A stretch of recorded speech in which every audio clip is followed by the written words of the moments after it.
ముఖ్యమంత్రి వర్యులు శ్రీ రేవంత్ రెడ్డి గారు అట్లాగే ఇక్కడికి వచ్చినటువంటి మీడియా మిత్రులందరికీ ముందుగా హృదయపూర్వకమైనటువంటి నమస్కారం. అలాగే మీ అందరినీ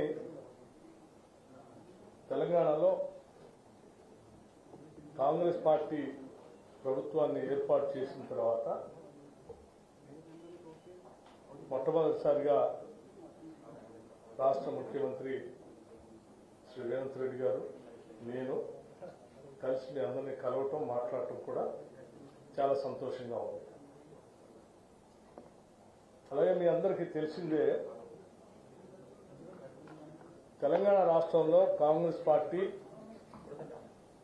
అధికారంలోకి వచ్చిన తర్వాత ప్రభుత్వ పరంగా రాష్ట్ర ప్రయోజనాల దృష్ట్యా ప్రజాస్వామ్య స్ఫూర్తితో అలాగే ఫెడరల్ స్ఫూర్తితో తెలంగాణ రాష్ట్ర ప్రయోజనాలను కాపాడటం కోసం మొట్టమొదటిసారి ఈ దేశ ప్రధాని శ్రీ నరేంద్ర మోడీ గారిని ఈరోజు సాయంత్రం శ్రీ రేవంత్ రెడ్డి గారు ముఖ్యమంత్రిగా ఉప ముఖ్యమంత్రిగా నేను కలిసి వారిని ప్రత్యేకంగా కలవటం జరిగింది, మర్యాదపూర్వకంగా. అందులో భాగంగా తెచ్చుకున్న తెలంగాణ రాష్ట్ర ప్రయోజనాలు కాపాడటం కోసం అలాగే ప్రత్యేక రాష్ట్ర ఏర్పాటు కార్యక్రమంలో భాగంగా తెలంగాణ రాష్ట్ర ప్రయోజనాలని హక్కుల్ని కాపాడుతూ బైఫర్కేషన్ యాక్ట్లో తెలంగాణ రాష్ట్రానికి అందించినటువంటి అనేక అంశాలని దేశ ప్రధాని శ్రీ నరేంద్ర మోడీ గారి దృష్టికి తీసుకొని రావటం జరిగింది. తీసుకొని వస్తూ మేము రాష్ట్రం కోరి కొట్లాడి తెచ్చుకున్నదే నిధులు, నీళ్లు, నియామకాలు. వీటికి సంబంధించి బైఫర్కేషన్ యాక్ట్లో పొందుపరిచినటువంటి హక్కుల్ని గత ప్రభుత్వం 10 సంవత్సరాలుగా తాత్సర్యం చేస్తూ కేంద్రం నుంచి తీసుకొని రావాల్సినటువంటి కొన్ని ముఖ్యమైన అంశాలని తీసుకొని రాలేకపోయింది. దయచేసి మేము మిమ్మల్ని కలుస్తూ ఆ అంశాలన్నింటినీ త్వరితగతిన తెలంగాణ రాష్ట్రానికి అందించవలసిందిగా వారికి విజ్ఞప్తి చేయడం జరిగింది. అందులో భాగంగా ప్రధానంగా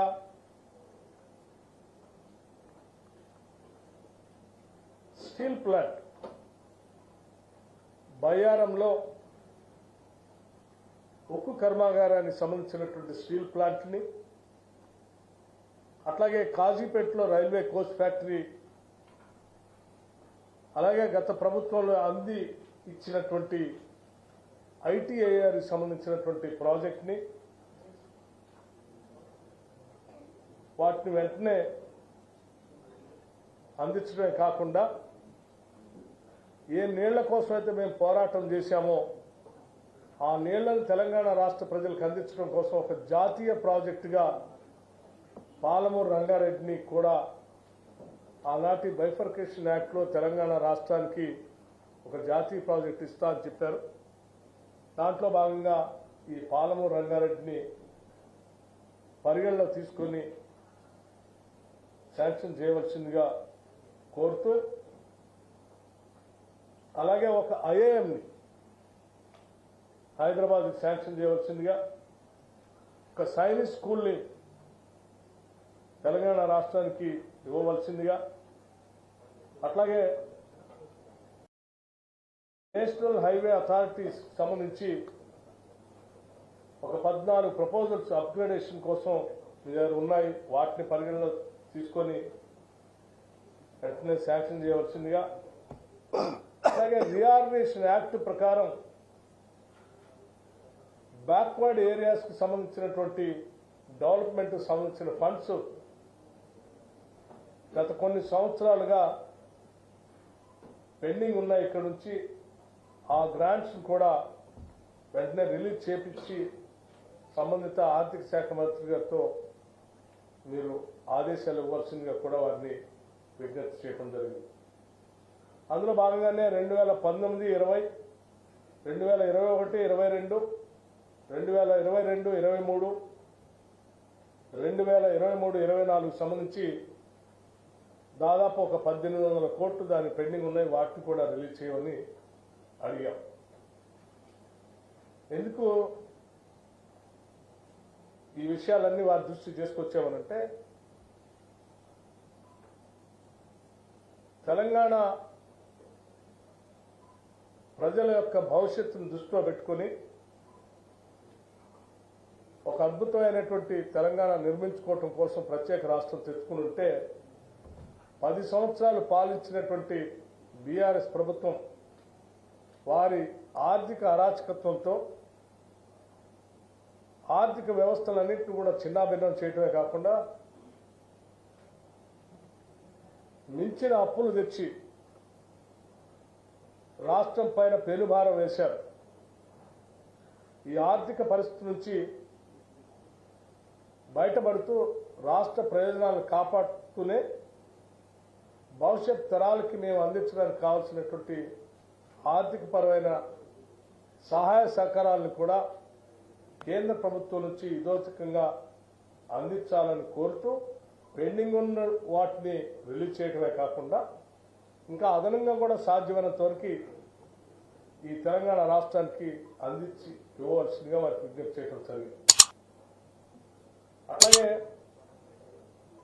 2015, 19, 2020, 21 సంబంధించి ఒక 450 కోట్ల రూపాయలు పెండింగ్ ఉన్నాయి. అవి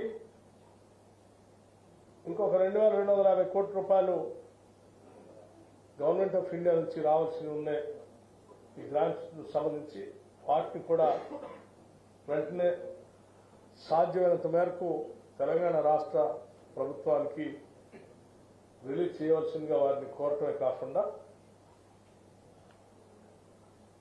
రాష్ట్ర ప్రయోజనాల దృష్ట్యా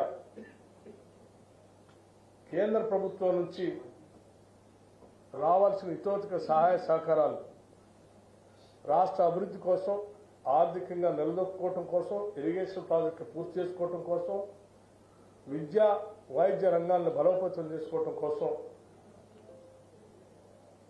కేంద్ర స్థాయి నుంచి అందించాల్సిన సహాయ సహకారాలన్నింటినీ కూడా అందించవలసిందిగా వారికి ముఖ్యమంత్రి గారు రేవంత్ రెడ్డి గారు, ఉప ముఖ్యమంత్రి గారు, నేను ఇద్దరు కలిసి వారిని విజ్ఞప్తి చేయడం జరిగింది. దానికి ప్రధానమంత్రి గారు కూడా వాటన్నిటినీ విన్ని సానుకూలంగా స్పందించడమే కాకుండా ఒక కేంద్రం ఒక రాష్ట్రానికి ఏ రకమైనటువంటి సహాయ సహకారాలు అందించాలో తప్పనిసరిగా ఆ స్థాయిలో, ఆ రీతిలో తప్పనిసరిగా తెలంగాణ రాష్ట్రానికి అందిస్తాం, పరిశీలిస్తామని కూడా వారు సానుకూలంగా స్పందించుకుంటారు.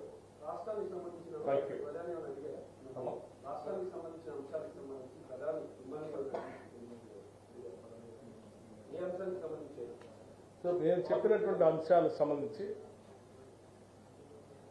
ఆర్థిక పరమైనటువంటి అంశాలు ఏవో పెండింగ్ ఉన్నాయో, ఇబ్బందులు ఉన్నాయో చెప్పినటువంటి అంశాలకు సంబంధించి మేము ఆల్రెడీ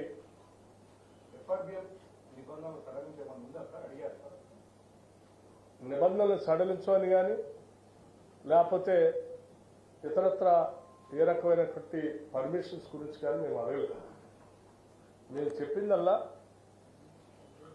రాష్ట్ర ప్రభుత్వానికి కేంద్ర ప్రభుత్వం నుంచి రావాల్సినటువంటి గ్రాంట్స్ని, పెండింగ్ ఉన్నటువంటి అంశాలని బైఫర్కేషన్ యాక్ట్లో మాకు రావాల్సినటువంటి ఆ యాక్ట్ ద్వారా పెట్టినటువంటి హక్కుల్ని వాటితో పాటు అదనంగా కొన్ని అంశాలని రాష్ట్ర ప్రయోజనం దృష్ట్యా అడిగాం. వాటి సంబంధించినటువంటి కార్పొరేషన్ రుణాలు ఎఫ్ఆర్బిఎం పరిమితులు ఉండడం వల్ల మీకు రాష్ట్రానికి కావాల్సిన రుణాలు రాకుండా పోతాయి కదా, ఇది మీకు ఇబ్బంది కదా, ఇది ముఖ్యమైన అంశం. రాష్ట్ర ఆర్థిక పరిస్థితి గురించి తోటి కింద ఉన్న సమాచారం మొత్తం వారికి అందించాం. శ్వేతపత్రాన్ని రాష్ట్ర శాసనసభలో ప్రవేశపెట్టామన్నటువంటి అంశాన్ని కూడా వారి దృష్టికి తీసుకొచ్చాం. మొత్తం ఉన్న వ్యవస్థని ఈ రోజు తెలంగాణ రాష్ట్రం అంశాలు కూడా వారి దృష్టికి తీసుకొచ్చాం. దానికి సంబంధించి ఈ రాష్ట్ర ప్రయోజనాలు కాపాడటానికి ఒక కేంద్ర ప్రభుత్వంగా రాష్ట్ర ప్రభుత్వానికి చేయవలసినటువంటి సహాయ సహకారాలన్నింటినీ అందించవలసిందిగా వారిని కోరాం. వారు సానుకూలంగా స్పందించారు. దాన్ని మేము లెక్కలతో సహా రాసి ఇచ్చాం. దానికి సంబంధించిన రిప్రజెంటేషన్ కూడా వారికి రాతపూర్వకంగా కూడా అందించుకుంటాం.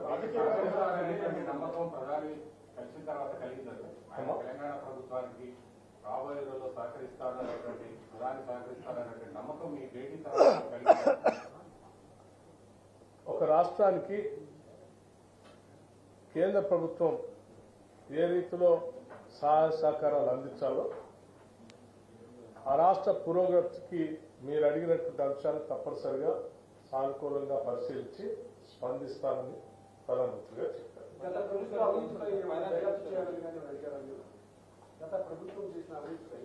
మేము ఏమేమి అంశాలు ప్రధానమంత్రి గారితో చెప్పామో మాట్లాడామో వాటన్నింటినీ ఇప్పటికీ స్పష్టంగా మీ అందరికీ వివరిస్తున్నారు.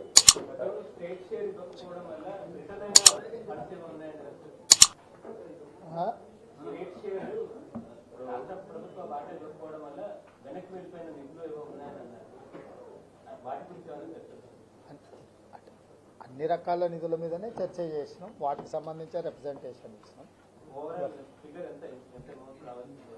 రకరకాల శాఖలలో రకరకాల నిధులు ఉన్నాయి. ఎగ్జాక్ట్ నెంబర్ అనే కంటే శాఖ వైజ్ గా రిప్రజెంటేషన్ ఇచ్చినాం. వాటిని మళ్ళీ కావాలంటే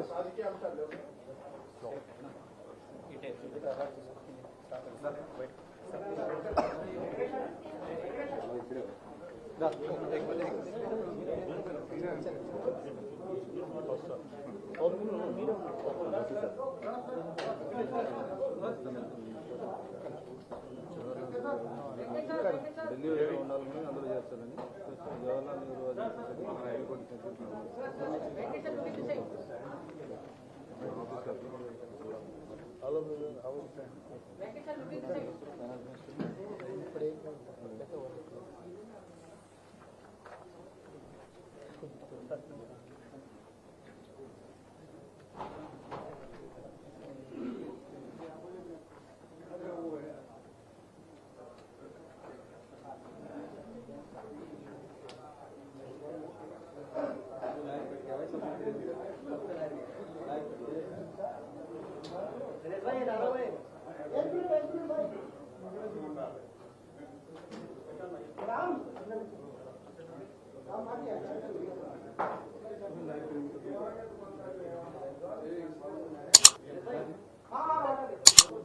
సార్